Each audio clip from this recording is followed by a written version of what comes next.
तो हेलो दोस्तों, हम इस वीडियो में बात करेंगे टुनटुन यादव जी के बारे में, जो कि इनको अहिरान स्टार से जाना जाते हैं। जो कि इनका एक गाना आ जाने जा रहा है, जो कि टुनटुन यादव ऑफिशियल चैनल से रिलीज किया जाएगा। जो कि गाना के नाम है जवान हो गई लो, और इसमें फीमेल सिंगर गाई है मधु शर्मा जी, और यह गाना के लिखे हैं PK आर्यन जी, और म्यूजिक से सजा है म्यूजिक अभय गुप्ता जी, और डिजिटल है विक्की यादव जी का, और मैनेज किए हैं मिक्स मास्टर है अभिषेक गुप्ता जी, और डायरेक्टर किए हैं धीरज कुमार जी।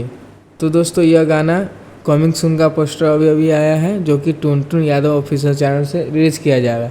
जो कि गाना का नाम है जवान हो गई लो, जो कि इसमें फीमेल सिंगर गाई है मधु शर्मा जी, और म्यूजिक है अभिषेक गुप्ता जी का, और लिखा हुआ है PK आर्यन जी का। तो दोस्तों, वीडियो पसंद आया तो वीडियो को लाइक कीजिएगा, चैनल पर नए हो तो चैनल को सब्सक्राइब कर लीजिएगा, ताकि भोजपुरी का हर अपडेट आप तक पहुंच सके। जय हिंद, जय भोजपुरी, धन्यवाद।